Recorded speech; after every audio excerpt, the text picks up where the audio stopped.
Be me, Felix, 28. Living in a damp apartment in the Pacific Northwest. Freelance video editor. Mostly indie documentaries and wedding videos. Spending 10 hours a day staring at timelines. Color grading footage of birds or crying brides. Ignoring the outside world.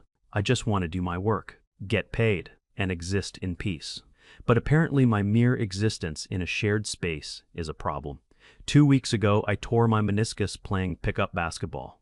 Went up for a rebound. Came down wrong. Heard a pop that sounded like celery snapping. Now, I wear this massive, heavy-hinged DonJoy knee brace. It is black and metal and makes a loud clicking noise when I walk. Doctor told me to stay off it. Insurance charged me $400 just for the brace. I have to do physical therapy telehealth calls twice a week. My mom calls me every day to ask if I am eating enough calcium. She acts like my leg is going to fall off. Anyway, my buddy Grant invites a group of us to his uncle's cabin, up in the Cascade Mountains. Long weekend trip. Supposed to be 6 of us. Grant, his new girlfriend Zoe, me, 2 other guys from our friend group, Quentin, who just eats and sleeps, and Noel. Noel is a good guy, but he is exhausting. Noel is the kind of guy who reads one self-help book and makes it his entire personality. Noel wants to mediate everything. Noel asks people how their heart space is feeling. And then there is Zoe's best friend, Agnes. Agnes is a nightmare from the absolute second she steps out of Zoe's Subaru in my driveway. Thursday morning. Rain is drizzling. I am standing on my porch with my duffel bag. Leaning on my good leg, Agnes gets out of the car. She is wearing an oversized, thrifted cardigan that probably cost $300. She has a messy bun held up by a literal wooden chopstick. She is carrying a massive, insulated mason jar. It is filled with some murky green sludge. What is that? Quentin asks from the back seat. It is vibrational matcha, Agnes says. She does not look at Quentin. She looks at my knee brace. That looks incredibly restrictive, she says. It keeps my knee together, I say. The body knows how to heal itself if you just listen to it, she says. I stare at her. I look at Grant. Grant looks at the steering wheel. I drag my duffel bag to the trunk. Noel gets out to help me. Felix, Noel says softly. Let me take the bag, man, he says. I got it, Noel, I say. No, Felix. You are carrying physical weight and emotional weight right now with the injury, Noel says. Noel, it is just a bag with my hoodies and some Tupperware, I reply. Noel sighs like I am missing the point. We pile into the car. It is cramped. My knee brace is jammed against the back of Agnes's seat. We drive for 2 hours. Agnes complains about the radio the entire time. Grant puts on a classic rock station. Agnes says the guitars are too aggressive for the morning hours. She asks Grant to play an acoustic folk playlist. It sounds like a guy whispering over a single banjo string. I put my forehead against the cold window. We stop at a roadside diner halfway up the mountain. It is a greasy spoon place. Laminated menus. Smells like bleach and old frying oil. We sit in a red vinyl booth. The waitress is a tired woman named Helen. Helen asks what we want to drink. Agnes asks if the water is ethically sourced. Helen just stares at her with dead eyes. Honey, it comes from the tap, Helen says. Agnes visibly recoils. I will just have hot water with a slice of lemon, Agnes says. And do you know what kind of oil the fries are cooked in? She asks. Canola, Helen says. Agnes looks at Zoe like Helen just threatened her family. I cannot put that into my vessel, Agnes whispers loudly. We are in a crowded diner. People at the next table are looking at us. I order a club sandwich and shrink into the booth. Noel leans across the table. Agnes, your boundaries around food are really beautiful, Noel says. Thank you, Noel, she replies. It is just hard being the only one awake in a sleeping world, she says. I bite my tongue so hard I taste pennies. Noel tries to pay for the whole table. His card declines. He laughs awkwardly and says his bank must be protecting him from a fraudulent charge. Grant just pays the bill. We get back in the car. We finally reach the cabin. It is massive. Huge A-frame with wood-paneled walls. Open concept living area. Stone fireplace. Massive kitchen with a quartz island. We bring all the bags inside. I limp over to the dining table and drop my heavy backpack. My backpack has my MacBook and my hard drives. I have a deadline on Monday for a 2-hour documentary cut. I need to render the whole thing this weekend. Agnes walks into the living room. She drops her vintage leather bag on the rug. She looks at the giant flat-screen TV mounted on the wall. She looks at the stone fireplace. This layout is aggressively patriarchal, she announces. Quentin is eating a bag of pretzels. What does that mean? Quentin asks with his mouth full. The TV is the focal point of the room, she says. Instead of the hearth, she adds. It disrupts the divine feminine flow of the space, she continues. It is just a TV, Agnes, Grant says quietly. Grant, you would not understand, because you benefit from the arrangement, Agnes says. Zoe gently touches Grant's arm. Grant shuts his mouth. I just roll my eyes and drag my bag to the downstairs bedroom. The plan was always for me to stay behind during the big hike. The rest of them were supposed to do a 2-day overnight trek up a nearby ridge. My doctor told me not to walk more than I have to. So I am staying at the cabin, elevating my leg, working on my client video. First night, we have dinner together. My mom made me bring a heavy glass casserole dish full of baked ziti. She wrapped it in tin foil and put it in a thermal bag. I heat it up in the oven. The kitchen smells amazing. Cheese and garlic and tomato sauce. I put the hot dish on a cork mat on the island. I start handing out plates. Agnes looks at the baked ziti. Is there dairy in that? She asks. Yes, it is mostly cheese, I say. Dairy causes inflammation, she says. I cannot eat pain, she adds. Okay, I say. Nobody is making you eat it, I tell her. Noelle stands up. Felix, we do not need to be defensive, Noelle says. I am not defensive, Noelle. I am just serving pasta, I reply. I hear you, Felix, Noelle says, holding his hands up like he is calming a wild horse. I hear your frustration, he adds. But Agnes is just voicing her dietary truth, he says. Okay, I say again. I sit down and eat my ziti. Agnes makes a bowl of plain lentils she brought in a glass jar. She eats them one by one while sighing heavily. The next morning is the hike.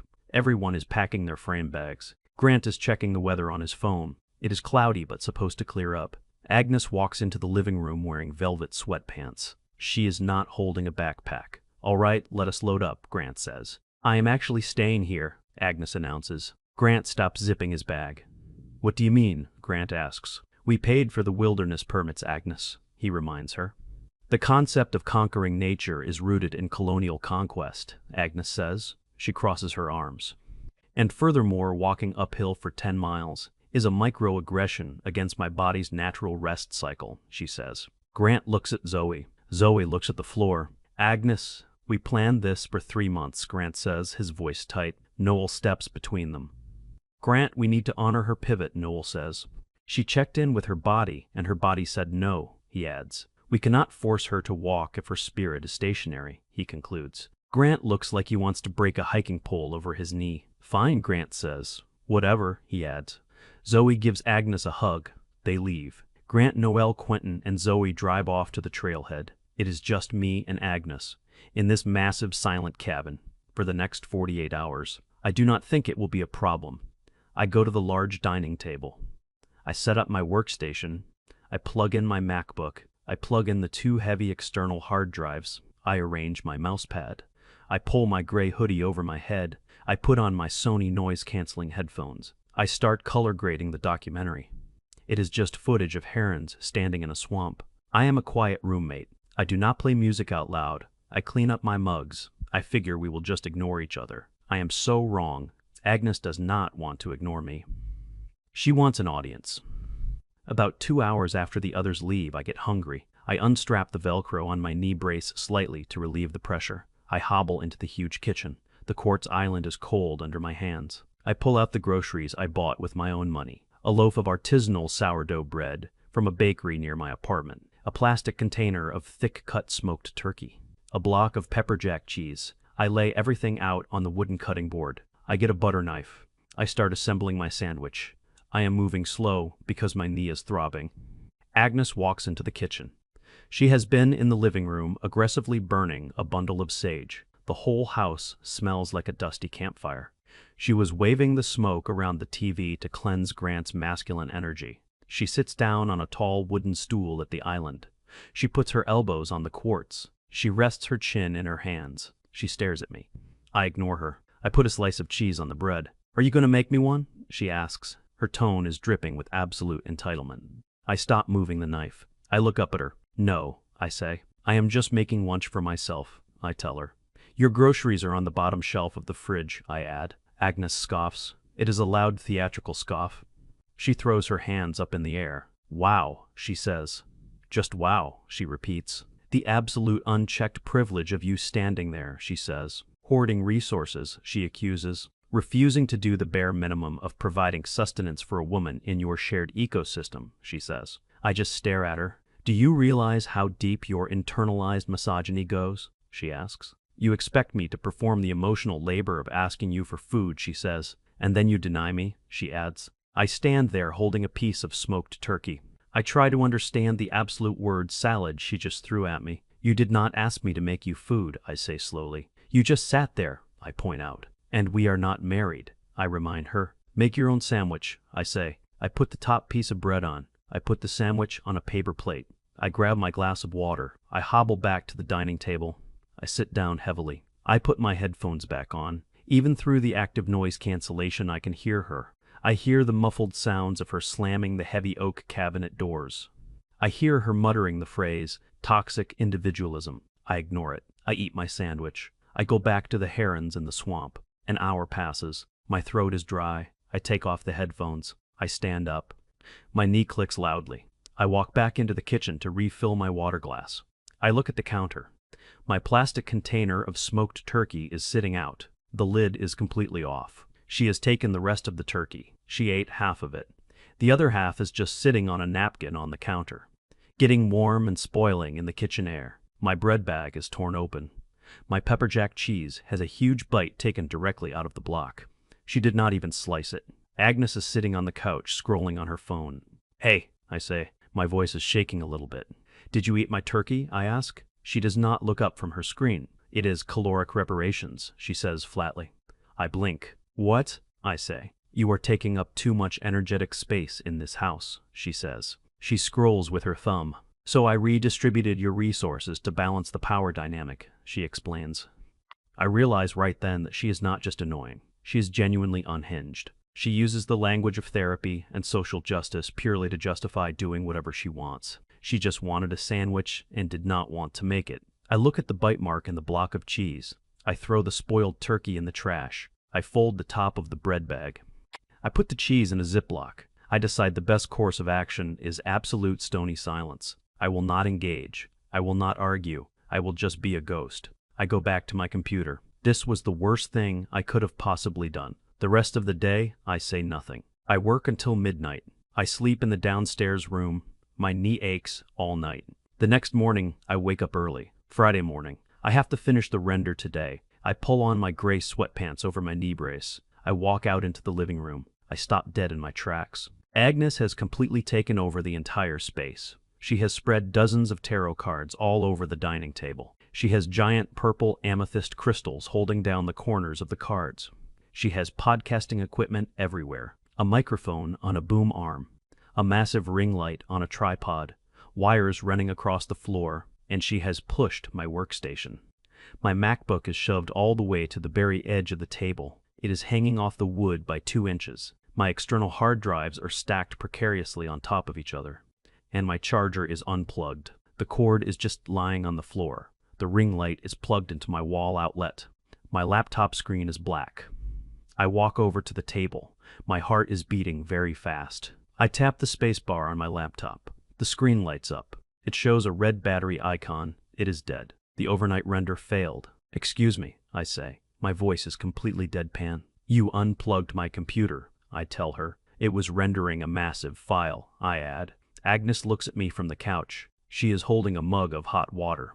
She gives me a sickeningly sweet, condescending smile. I needed the outlet, Felix, she says. Your digital capitalism is really stifling my creative flow today, she explains. I am doing a live stream about decentering male presence in domestic spaces, she announces. And you hovering over me is honestly triggering, she says. I need you to go to your room, she demands. I stare at my dead laptop. Hours of rendering progress completely gone. The client is expecting a draft link by tomorrow morning. I am going to have to call the documentary director. I am going to have to explain this. I might have to give them a discount out of my own pocket. My rent is due in a week. No, I say. I walk over to the wall. I unplug her massive ring light. I pick the ring light up by the metal stand. I move it to the floor near the couch. I pick up my thick white Apple charger. I plug it back into the wall. I pull my MacBook back to the center of the table. I sit down in my wooden chair. My knee brace clunks against the table leg. Agnes gasps loudly. She drops her mug of hot water on the rug. It spills everywhere. She clutches her chest with both hands as if I just punched her. That is literal violence, she shrieks. You are committing physical violence against my boundaries, she screams. You are invading my safe space, she cries. I do not look away from my black screen, waiting for it to boot up. This is the dining room, I reply. I live here right now too, I tell her. If you want a safe space, go to your bedroom, I add. I slide my noise-canceling headphones over my ears. I turn the volume all the way up. I put on a playlist of rain sounds just to drown out her voice. For the next 4 hours, she tries everything to break my focus. She paces back and forth right behind my chair. I can see her shadow moving on my screen. She plays an abrasive podcast on a Bluetooth speaker. It is two people yelling about how modern men are parasites. She turns it to maximum volume. She places the speaker literally 2 feet from my head on the dining table. I just keep my headphones on. I refuse to look at her. She purposely bumps into the back of my chair every time she walks past to go to the kitchen. She bumps it hard enough to shake my monitor. I do not flinch. Around 1 in the afternoon, the smell hits me. It is thick and heavy and smells like dirt and old pennies. I look over into the kitchen. She has boiled a large pot of water on the gas stove. She dumped an entire glass bottle of cheap, pungent patchouli essential oil into the boiling water. The steam is rising up and filling the entire main floor. My eyes literally start watering. My throat feels tight. I pull my hoodie up over my nose. I keep clicking my mouse. By late afternoon, she is shaking with rage that I am ignoring her. I have a telehealth appointment at 3:30. My physical therapist needs to see the swelling on my knee. I have to do it on my phone because my laptop is busy rendering again. I hobble into the hallway bathroom. I unstrap the heavy metal Donjoy brace. It takes a minute because the Velcro is tough. I leave the brace resting on my dining chair. I go into the bathroom and lock the door. I prop my phone up on the sink. I log into the telehealth portal.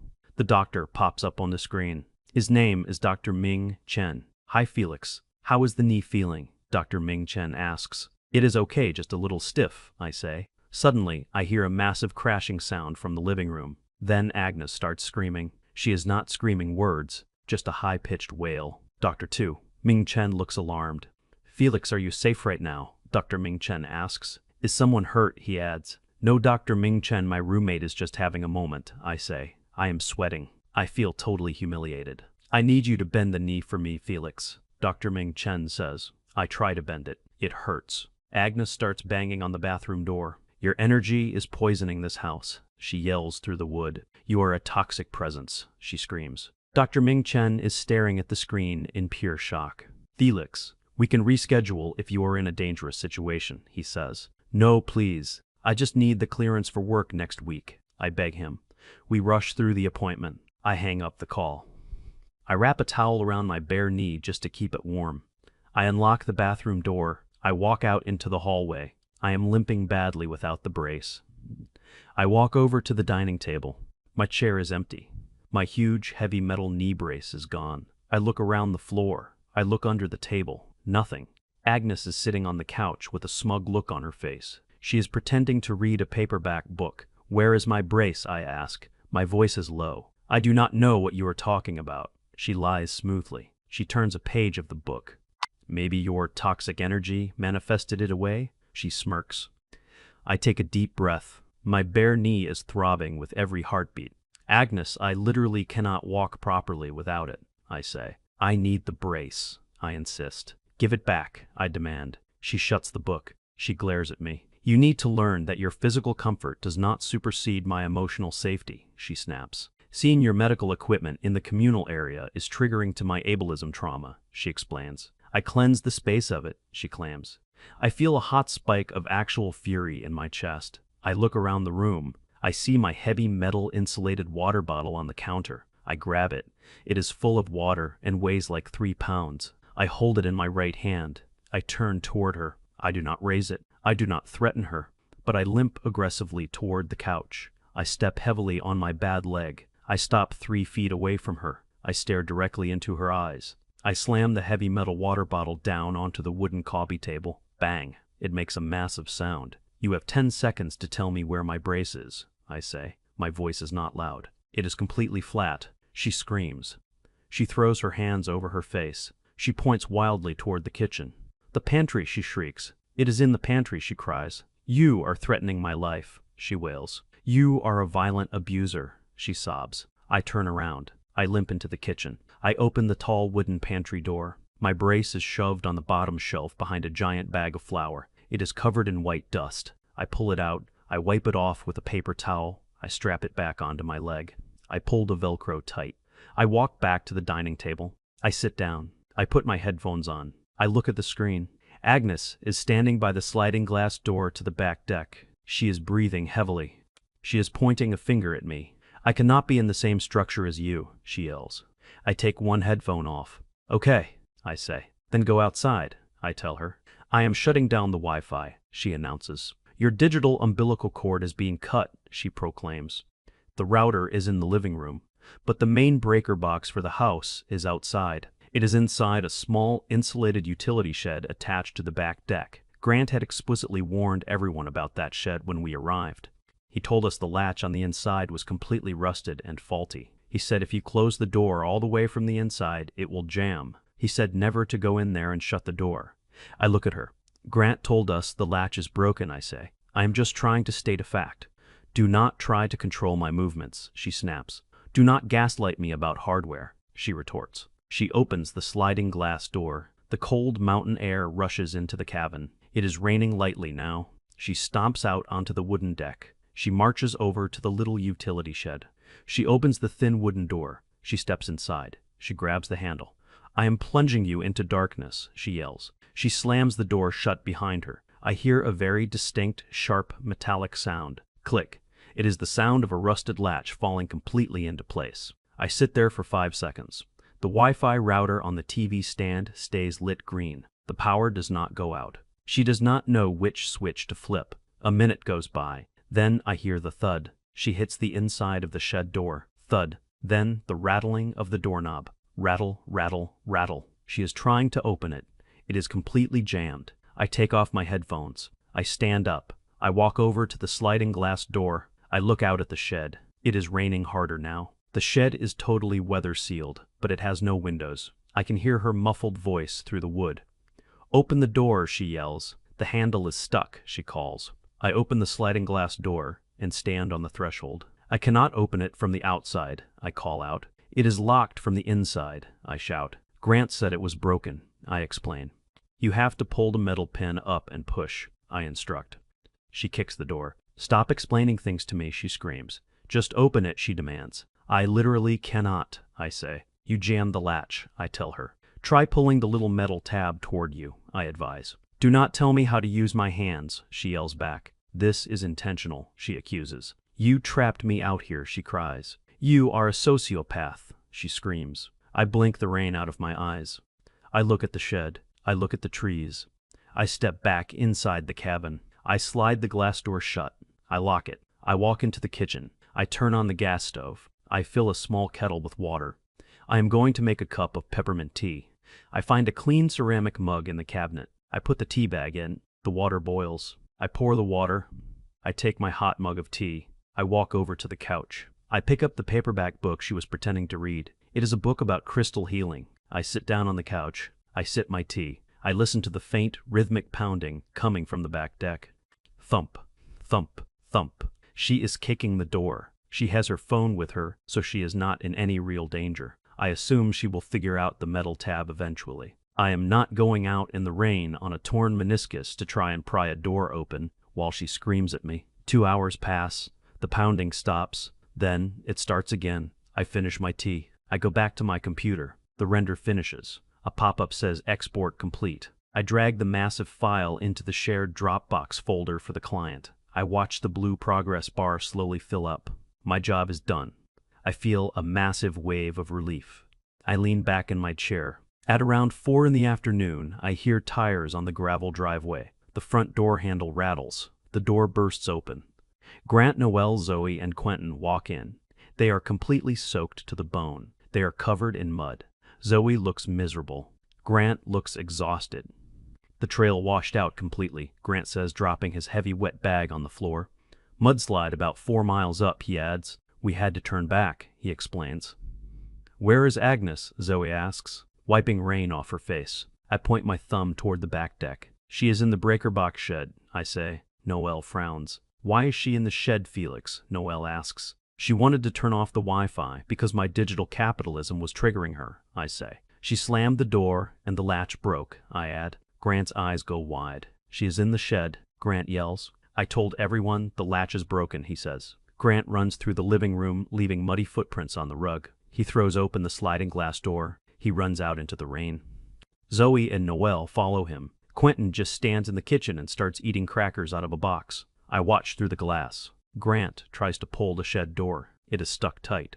He has to go to the side of the house. He finds a metal crowbar under the porch. He wedges the crowbar into the door frame.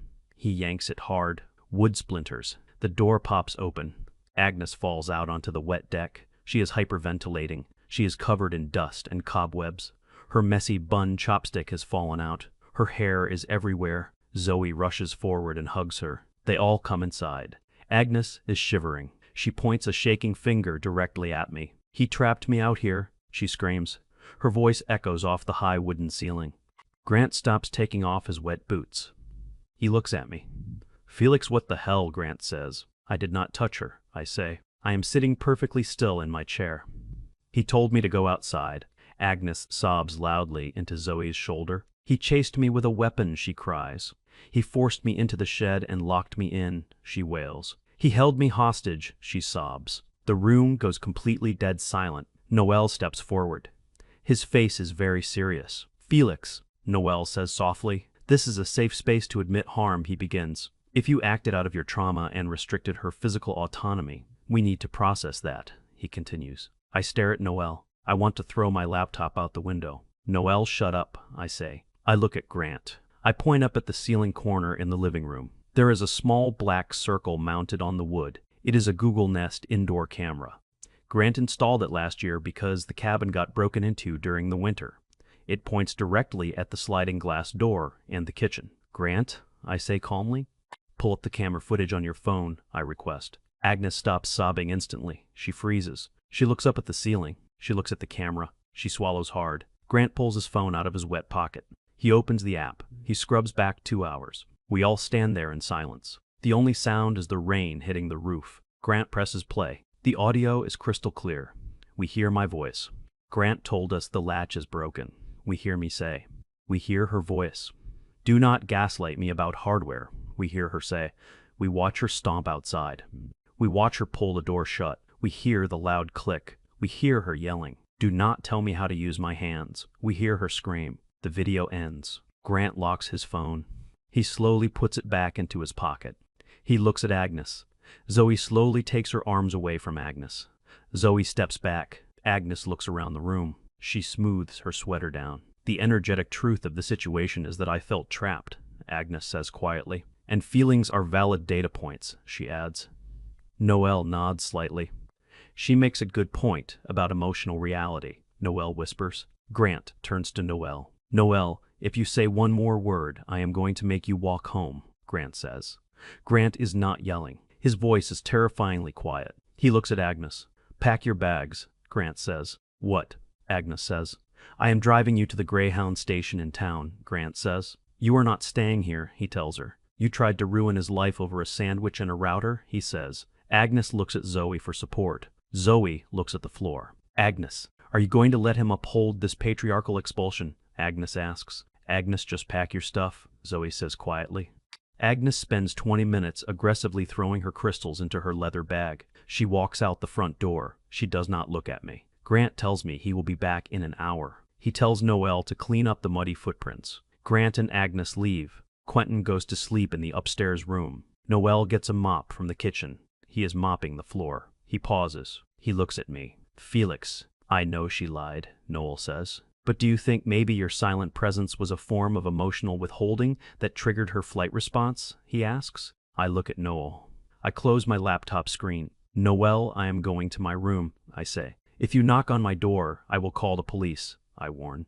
I hobble down the hall. I lock my door. I lie down on the bed. I listen to the rain. The rest of the weekend is incredibly peaceful. We eat the rest of the groceries. We play a board game. Quentin eats a whole box of graham crackers. Sunday afternoon, we pack up the cars. We drive back to the city. The car ride is very quiet. I get back to my damp apartment. I take off my knee brace. I throw my duffel bag on the floor. My mom calls me. I tell her the ZD was good. I do not tell her about the hostage situation. I check my bank account. The client paid the invoice. Everything is fine.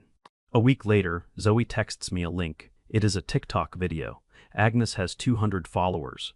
The video is Agnes sitting in her bedroom in front of a ring light. She is drinking out of the mason jar. She looks solemnly into the camera. A lot of you have been asking why I have been quiet on here, she says. Nobody has been asking. The comments are entirely bots. I recently survived a domestic hostage situation, she says. I was trapped in an isolated location by a very toxic masculine presence, she continues. I am still processing the trauma of my confinement, she adds. But I am holding space for my healing, she says. She holds up a crystal to the lens. The video ends. She has never mentioned the security footage once. She blocked me on Instagram. She blocked Grant on everything. Zoe stopped talking to her completely. I toss my phone onto the mattress. I drop my keys on the counter. The apartment is completely silent. The rent is paid. The fridge is full. I open a fresh bag of coffee beans. It smells amazing.